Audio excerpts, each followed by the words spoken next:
Yes. Hello everyone, welcome back to the LTX classes. Recent గా మనందరికీ తెలుసు, state Bank of India probationary officer notification release అయింది. ఇది చాలా ఇంపార్టెంట్ నోటిఫికేషన్. అయితే చాలా మంది స్టూడెంట్స్ అనుకునేది ఏంటంటే, state Bank of India probationary officer notification కు సంబంధించి మనం ఆ ఎగ్జామ్ రాయలేము. ఎందుకంటే ఎస్బీఐ ప్రొబేషనరీ ఆఫీసర్ ఎగ్జామ్ అనగానే కష్టంగా ఉంటుందని చాలా మంది అనుకుంటారు. ముఖ్యంగా state Bank of India PO exam లో ఇంగ్లీష్ కు సంబంధించి చాలా డౌట్స్ చాలా మందికి ఉంటాయి.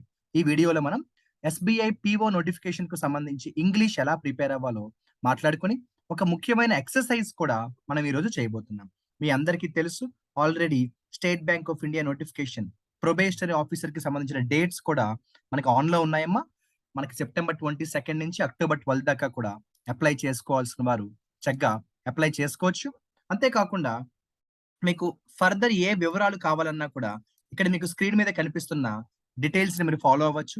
State Bank of India probationary officer కు సంబంధించి అన్ని డీటెయిల్స్ కూడా, అంటే ప్రిలిమ్స్ ఎగ్జామ్స్ ఎప్పుడు, మెయిన్స్ ఎగ్జామ్స్ ఎప్పుడు, లాంటి ప్రతి డీటెయిల్ కూడా ఇక్కడ మీకు స్క్రీన్ మీద నేను ప్రెజెంట్ చేశాను. ఒకవేళ కావాలంటే నోటిఫికేషన్ మీరు చదవచ్చు, డీటెయిల్స్ అన్ని కూడా అందులో ఉంటాయి. ఈ వీడియోలో state Bank of India probationary officer exam English గురించి మనం ఎక్స్క్లూజివ్ గా మాట్లాడుకోబోతున్నాము. మనం అర్థం చేసుకోవాల్సిన విషయం, ప్రిలిమ్స్ ఎగ్జామ్ అలాగే మెయిన్స్ ఎగ్జామ్ ఉంటుంది. ప్రిలిమ్స్ ఎగ్జామ్ లో మనం కానీ చూసినట్టయితే ఇంగ్లీష్ గురించి మనం చెప్పుకోవాలంటే 30 క్వశ్చన్స్ ఉంటాయి. కేవలం 20 మినిట్స్ మాత్రమే ఉంటుంది. అంటే 20 మినిట్స్ లో మనం 30 క్వశ్చన్స్ ని ఆన్సర్ చెయ్యాలి. అంటే 20 మినిట్స్ లో 30 ఇంగ్లీష్ క్వశ్చన్స్ మనం ఆన్సర్ చెయ్యాలి. అదే విధంగా మెయిన్స్ ఎగ్జామ్ లో కానీ మనం చూసినట్టయితే ఇంగ్లీష్ చూడండి, మనకి టైం అనేది 40 మినిట్స్ ఇస్తారు. ఈ 40 మినిట్స్ లో మనకి 35 క్వశ్చన్స్ అనేవి ఉంటాయి. 40 మినిట్స్ లో 35 క్వశ్చన్స్ అనేవి ఉంటాయి. ఖచ్చితంగా ప్రిలిమ్స్ లో కానీ మెయిన్స్ లో కానీ కూడా నెగిటివ్ స్కోర్ అనేది ఉంటుంది. ప్రిలిమ్స్ మెయిన్స్ క్వాలిఫై అయిన తర్వాత డిస్క్రిప్టివ్ కూడా ఉంటుంది, లెటర్ రైటింగ్ అలాగే ఎస్ఏ రైటింగ్ కూడా ఉంటుంది. Both letter writing essay writing కి సంబంధించి కూడా తర్వాత సపరేట్ వీడియోస్ లో నేను మీతో లెటర్ రైటింగ్ ఎస్ఏ రైటింగ్ గురించి కూడా మాట్లాడతాను. ఏది ఏమైనప్పటికీ కూడా చాలా మంది అనుకునేది ఏంటంటే, state Bank of India PO notification లో వేకెన్సీస్ చాలా తక్కువ ఉన్నాయి సార్ అని చాలా మంది అనుకుంటారు. నేను ఎప్పుడు చెప్తూ ఉంటాను, ఎన్ని వేకెన్సీస్ ఉన్నాయన్నది మనకి ఇంపార్టెంట్ కాదు. మనకి కావాల్సింది ఒక్క వేకెన్సీ అయినప్పుడు ఎన్ని వేకెన్సీస్ ఉన్నా కూడా మనం దాని గురించి ఎక్కువ ఆలోచన అవసరం లేదు. నిజమే, 1673 వేకెన్సీస్ ఉన్నాయి ఆల్ ఓవర్ ద కంట్రీలో.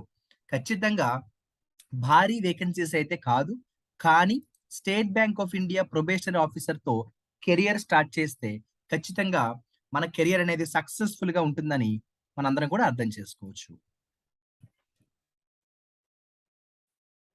సో ఎవరైతే state Bank of India probationary officer exam కి అప్లై చేయాలి అనుకుంటున్నారో, ఎల్టీఎక్స్ క్లాసెస్ తరపున మీకు ఎటువంటి సపోర్ట్ దొరుకుతుందంటే, ఎల్టీఎక్స్ క్లాసెస్ లో బ్యాంక్ ఇన్ఫినిటీ అనే ఒక ఎక్స్క్లూజివ్ కోర్స్ అనేది మీకు ఆఫర్ చేస్తున్నారు. ఈ బ్యాంక్ ఇన్ఫినిటీ అనేది 5000 రూపీస్ మీరు కానీ పే చేసినట్టయితే లైఫ్ టైం వెలిడిటీ ఉంటుంది. అంటే ఈ పర్టికులర్ కోచింగ్ ఏదైతే మీరు తీసుకుంటారో ఎల్టీఎక్స్ క్లాసెస్ తరపున, మీకు అది ఇప్పుడు ఎస్బీఐ పిఓ నోటిఫికేషన్ కే కాదమ్మా, ప్రతి ఎగ్జామ్ కి కూడా మీకు అది చాలా అంటే చాలా హెల్ప్ అవుతుంది.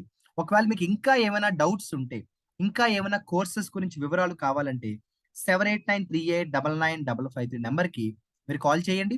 ప్రత్యూష మేడం మీతో మాట్లాడతారు. ఎస్బీఐ పిఓ కి సంబంధించి ఎటువంటి కోర్సెస్ ఉన్నాయో మీరు అడిగి తెలుసుకోవచ్చు.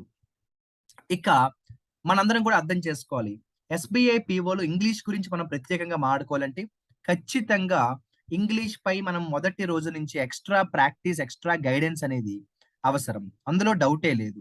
మరి ఎల్టీఎక్స్ క్లాసెస్ లో మీ అందరికీ తెలుసు, ఎక్స్క్లూజివ్ గా మనందరికీ కూడా ఇంగ్లీష్ ఇన్ఫినిటీ అనే ఒక కోర్స్ అనేది ఆఫర్ చేయడం జరుగుతుంది. కేవలం ఇంగ్లీష్ కోసం మాత్రమే స్టార్ట్ చేసిన ఈ ఇంగ్లీష్ ఇన్ఫినిటీ కోర్స్ చాలా అవసరమైన కోర్స్. ఎందుకంటే ఇంగ్లీష్ మాత్రమే సపరేట్ గా నేర్చుకోవడం అనేది జనరల్ గా చాలా మంది స్టూడెంట్స్ అటువంటి ఆలోచన చెయ్యరు. కానీ మనం ఈ కోర్స్ ఆఫర్ చేయడం వల్ల చాలా మంది జాయిన్ అవుతున్నారు, ఇంగ్లీష్ మీద మంచి నాలెడ్జ్ ని సంపాదిస్తున్నారు. అయితే ఈ ఇంగ్లీష్ ఇన్ఫినిటీ కోర్స్ అనేది మీకు ఇప్పుడు ఎస్బీఐ పిఓ నోటిఫికేషన్ కి కూడా చాలా హెల్ప్ అవుతుంది. ప్రిలిమ్స్ కే కాదు, మెయిన్స్ కి కూడా చాలా హెల్ప్ అవుతుంది. మరి ఫీజు ఎంత అంటే, జనరల్ గా ఇంగ్లీష్ ఇన్ఫినిటీ కోర్స్ ఫీజు అనేది 2000 రూపీస్ ఉంటుందమ్మా.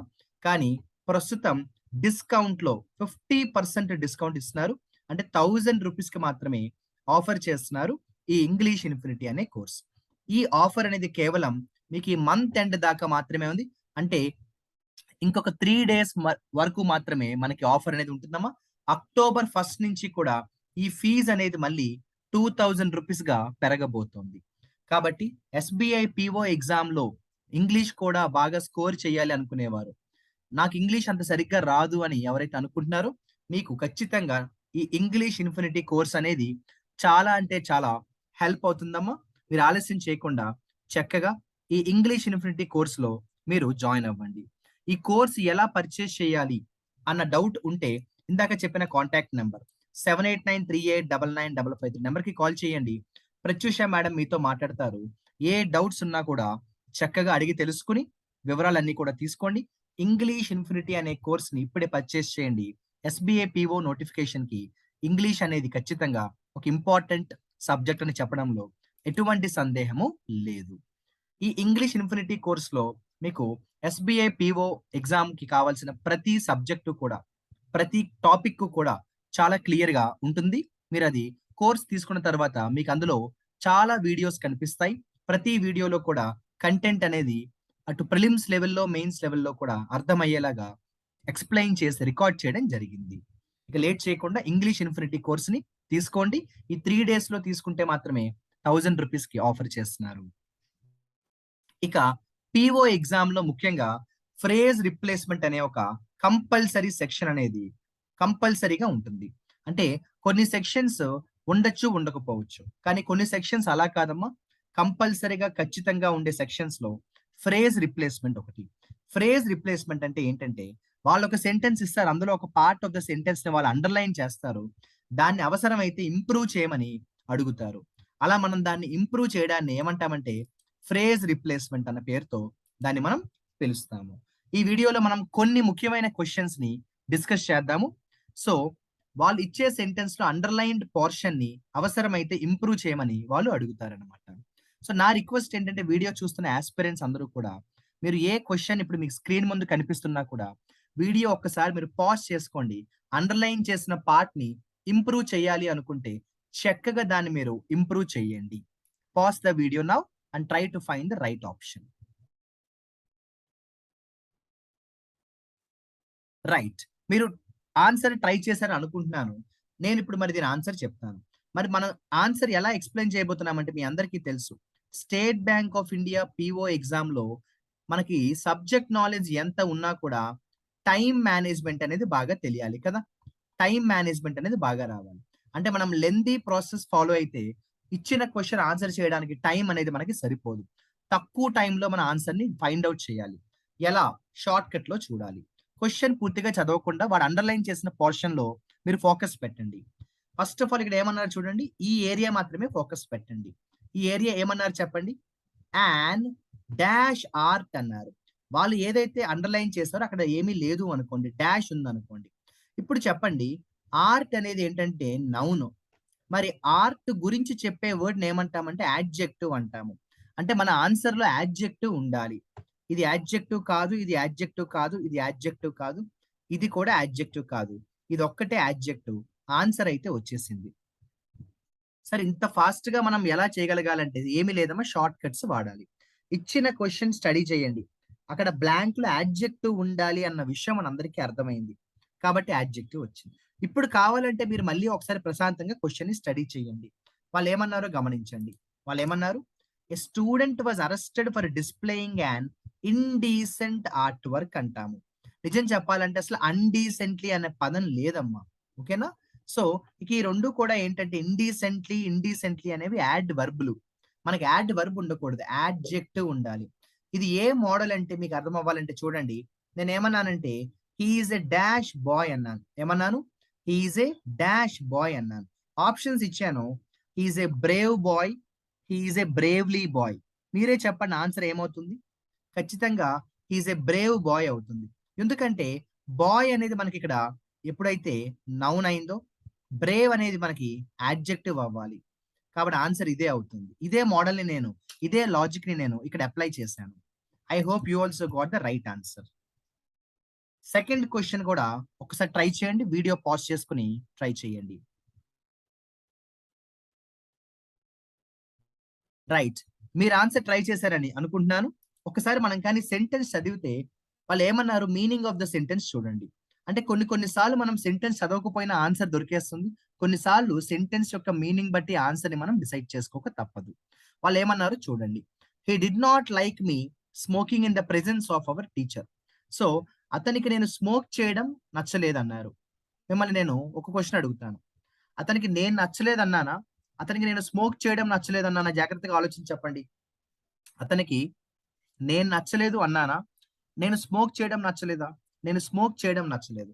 మరి మీ ఎలా ఉంటుంది? మీ అంటే నేను నచ్చలేదు అని వస్తుంది కదా! మీ అంటే నేను నచ్చలేదు అని వస్తుంది కదా!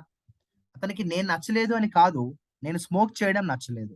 అంటే ఇక్కడ ఏం రావాలంటే my dear friends, my smoking అని రావాలి. సార్ ఇది ఏంటి సార్ అంటే, ఈ క్వెషన్ మీకు ఇంకా క్లారిటీగా అర్థం అవ్వాలి అంటే, మనకి ప్రొనౌన్స్ అనే ఒక టాపిక్ ఉంటుంది. ఏ టాపిక్ అమ్మా? ప్రొనౌన్స్ అనే టాపిక్ ఉంటుంది. ప్రొనౌన్స్ అనే టాపిక్‌లో దీని గురించి మనం చాలా డీటెయిల్డ్‌గా డిస్కస్ చేసుకోవడం జరుగుతుంది. మీకు ఈ మోడల్‌లో ఒక చిన్న ఎగ్జాంపుల్ ఇస్తాను. మీకొక ఐడియా అనేది వస్తుంది చూడండి. నేనేమన్నానంటే చూడండి, హి లైక్స్ మీ నేనేమన్నానంటే చూడండి, హి లైక్స్ మీ వర్కింగ్ హార్డ్ అన్నాను. ఏమన్నాను? హి లైక్స్ మీ వర్కింగ్ హార్డ్. నేను కష్టపడి పని చేస్తాను. నేను కష్టపడి పని చేయడం అతనికిష్టం అన్నాను. మరి నేను కష్టపడి పని చేయడం అనేది అతనికిష్టం.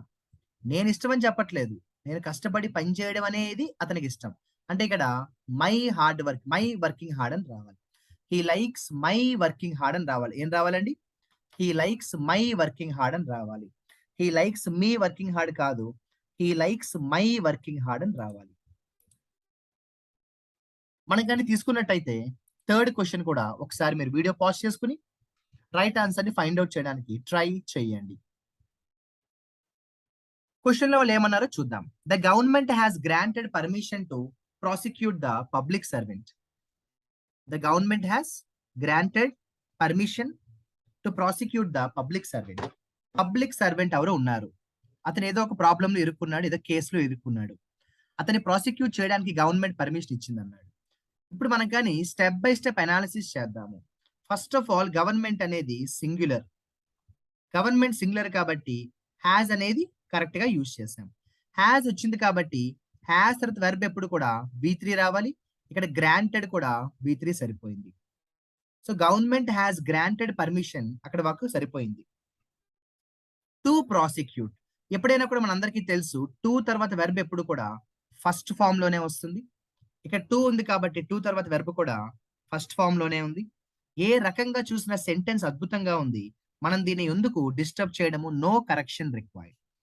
The government has granted permission to prosecute the public servant అనే సెంటెన్స్ 100% మనకి రైట్ ఆన్సర్ అని చెప్పొచ్చు. అసలు ఈ సెంటెన్స్ లో ఎటువంటి ప్రాబ్లము లేదు అన్నది మనందరం కూడా అర్థం చేసుకోవాలి. టు తర్వాత the verb is always in the first form. To తర్వాత వెర్బ్ ఎప్పుడు కూడా ఎందులో ఉంటుంది? ఫస్ట్ ఫార్మ్ లో ఉంటుంది. కాబట్టి మనకి ఆప్షన్ ఈ ఆన్సర్ అవుతుంది. ఈ సెంటెన్స్ లో ఎక్కడ కూడా ఏ ఇబ్బంది లేదు. నో ఎర్రర్ అని చెప్పడం, నో కరెక్షన్ రిక్వైర్డ్ అని చెప్పడం కూడా చాలా అవసరం.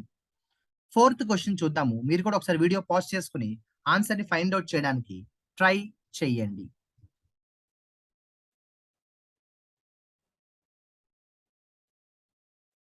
రైట్. ఒక్కసారి మీరు కానీ చూసినట్టయితే క్వెషన్ ఏమన్నారో చూద్దాం. క్వెషన్ ఏమన్నారో చూడండి. The scenery around the hill station of Himachal Pradesh is quiet. అంటే వాళ్ళు పర్టిక్యులర్ ఒక ప్లేస్ గురించి చెప్తున్నారు. అది చాలా అందంగా ఉంది లేదా బ్యూటిఫుల్ గా ఉంది అని చెప్తున్నారు. The scenery around the hill station of Himachal Pradesh is quite picturesque and enjoyed. అంటే హిమాచల్ ప్రదేశ్ దగ్గర ఉన్న సీనరీ చాలా బాగుంది అని చెప్పడానికి వాళ్ళు ఇక్కడ 2 యాడ్జెక్టివ్స్ వాడారు. ఒక యాడ్జెక్టివ్ ఏమో పిక్చర్స్క్విక్ అనే యాడ్జెక్టివ్ వాడారు. రెండో యాడ్జెక్టివ్ ఇక్కడ కరెక్ట్ గా యూజ్ చెయ్యలేదు. ఇక్కడ ఎంజాయిడ్ అనేది వెర్బ్ గా వాడారు. ఈ సెంటెన్స్ లో వాళ్ళు హిమాచల్ ప్రదేశ్ సీనరీ గురించి చెప్తున్నారు కాబట్టి ఇక్కడ వెర్బ్ ఉండకూడదు. ఇక్కడ ఏముండాలంటే యాడ్జెక్టివ్ ఉండాలి. మరి ఎంజాయిడ్ అనేది వెర్బ్ అయినప్పుడు ఎంజాయ్ అనే వెర్బ్ కి యాడ్జెక్టివ్ ఏమవుతుందో చెప్పండి? ఎంజాయబుల్ అవ్వాలి. ఎవరు అవ్వాలి యాడ్జెక్టివ్? ఎంజాయబుల్ అవ్వాలి. మీరు కానీ తీసుకుంటే ఫస్ట్, సెకండ్ అండ్ థర్డ్ ఆప్షన్స్‌లో ఎంజాయ్డ్ అని వచ్చింది కాబట్టి అది అవకాశం లేదు. ఇక్కడ ఎంజాయబుల్ అని ఉంది. ఇది ఆన్సర్ అవ్వచ్చు. ఇక్కడ కూడా ఎంజాయబుల్ అని ఉంది. ఇది కూడా ఆన్సర్ అవ్వచ్చు. మరి ఇప్పుడు ఫస్ట్ ఆప్షన్, ఫోర్త్ ఆప్షన్స్‌లో మళ్ళీ మనకి which is the better option అని తీసుకుంటే క్వైట్‌లీ అని అనకూడదు. ఎప్పుడు కూడా క్వైట్ అనే అంటాము. హి ఈస్ క్వైట్ టాలెంటెడ్ అంటాం కదా! అలా అన్నమాట. ఏమంటాము? హి ఈస్ క్వైట్ టాలెంటెడ్ అంటామే అలా అన్నమాట. క్వైట్ అనేది ఇక్కడ డిగ్రీస్ ఆఫ్ కంపారిజన్‌లో యూజ్ చేస్తున్నాము. క్వైట్‌లీ అనేది కాదు. క్వైట్‌లీ మళ్ళీ మనకి యాడ్వర్బ్ అయిపోతుంది. సో, ద సీనరీ అని ఒక పర్టిక్యులర్ ప్లేస్‌లో సీనరీ గురించి చెప్తూ క్వైట్ ఎంజాయబుల్ అంటాము. ఎంజాయబుల్ అనేది యాడ్జెక్టివ్. ఎంజాయబుల్ అనేది యాడ్జెక్టివ్. మీకు అర్థమయ్యేలా చెప్తాను. ఎంజాయ్ అనేది మనకి వెర్బ్ అవుతుందమ్మా. ఎంజాయబుల్ అనేది మనకి యాడ్జెక్టివ్ అవుతుంది. మరి నౌన్ ఏమవుతుందో చెప్పండి? ఎంజాయ్‌మెంట్ అనేది మనకి నౌన్ అవుతుంది. నౌన్ ఏమవుతుంది? ఎంజాయ్‌మెంట్ అనేది మనకి ఏమవుతుందంటే నౌన్ అవుతుంది. ఓకేనా? ఇది మనం క్లియర్‌గా అర్థం చేసుకోవాలి. Let's move ahead to the fifth question my dear friends. జాగ్రత్తగా ఆలోచించండి. వీడియో పాజ్ చేసుకొని ట్రై చేయండి.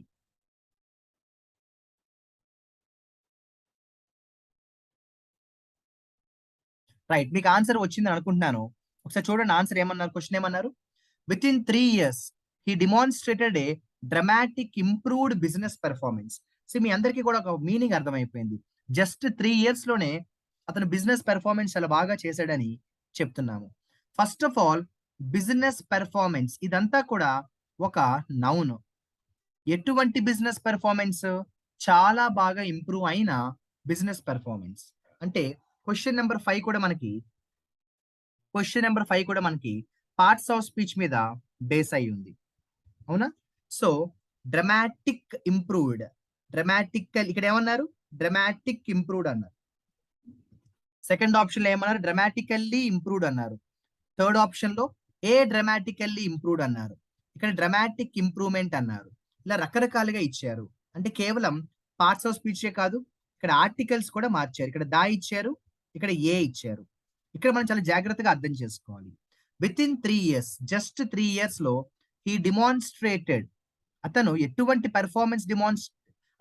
పెర్ఫార్మన్స్ డెమాన్‌స్ట్రేట్ చేశాడు? హి డెమాన్‌స్ట్రేటెడ్ హి demonstrated dramatically improved business performance అంటాము. ఇక్కడ ద అనేది యూజ్ చేయొచ్చు. కానీ ఈ సెంటెన్స్‌కి ద అనేది సూట్ అవ్వదు. సో, డ్రమాటికల్లీ ఇంప్రూవ్డ్ పెర్ఫార్మన్స్ అంటాము. ఇక్కడ ద డ్రమాటిక్ ఇంప్రూవ్డ్ అనేది గ్రామర్ సరిపోలేదు. ఇక్కడ ఆర్టికల్ ద యూజ్ చేయకూడదు. ఇక్కడ ఇంప్రూవ్‌మెంట్ అనే నౌన్ అసలు సెంటెన్స్‌కి సెట్ అవ్వదు. ఎందుకంటే బిజినెస్ పెర్ఫార్మన్స్ అనేది నౌన్ ఆల్రెడీ. బిజినెస్ పెర్ఫార్మన్స్ అనే నౌన్ ముందు మనకు ఉంటే యాడ్జెక్టివ్ ఉండాలి. మళ్ళీ నౌన్ ఎందుకు ఉంటుంది? కాబట్టి answer is the C option. Within 3 years he demonstrated a dramatically improved business performance. So, my dear friends, మనం ఇలా State Bank of India probationary ఆఫీసర్‌కు సంబంధించి ఇంగ్లీష్ అనేది ఖచ్చితంగా మనం మంచి స్కోర్ సంపాదించొచ్చు.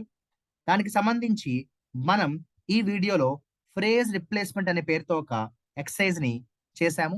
కొన్ని ఇంపార్టెంట్ మోడల్స్ మనం ఇందులో కవర్ చేశాము. నెక్స్ట్ తర్వాత వీడియోలో మనం మరికొన్ని మోడల్ క్వెషన్స్, మరికొన్ని ఎస్‌బీఐ పీఓ ఇంగ్లీష్‌కి సంబంధించిన మరికొన్ని ప్రీవియస్ క్వెషన్స్ మనం డిస్కస్ చేద్దాము. స్టేట్ బ్యాంక్ ఆఫ్ ఇండియా పీఓకి సంబంధించి ఎవరికి ఎటువంటి డౌట్స్ ఉన్నా కూడా నేను ఇందాక చెప్పినట్టు మీరు కాంటాక్ట్ చేయవలసిన నంబర్ వచ్చి 7893899553. ఇంగ్లీష్ ఇన్ఫినిటీ కోర్స్‌కి సంబంధించి రిమైనింగ్ 3 డేసే మిగిలింది కాబట్టి ఈ 3 డేస్ లోపల మీరు కావాలంటే జాయిన్ అవ్వండి. ఇంకా ఏ డౌట్స్ ఉన్నా కూడా మీరు నంబర్‌కి కాల్ చేయండి. State Bank of India PO నోటిఫికేషన్‌ని మిస్ చేసుకోకండి. నంబర్ ఆఫ్ వేకెన్సీస్ తక్కువ ఉన్నా, ఎక్కువ ఉన్నా అది కాదు ఇంపార్టెంట్. మనం ఎలా ప్రిపేర్ అయ్యామన్నదే ఇంపార్టెంట్. నెక్స్ట్ వీడియోలో మళ్ళీ కలుస్తాను. మరికొన్ని ముఖ్యమైన మోడల్స్ మనం కలిసి డిస్కస్ చేద్దాము. Wish you good luck and all the best.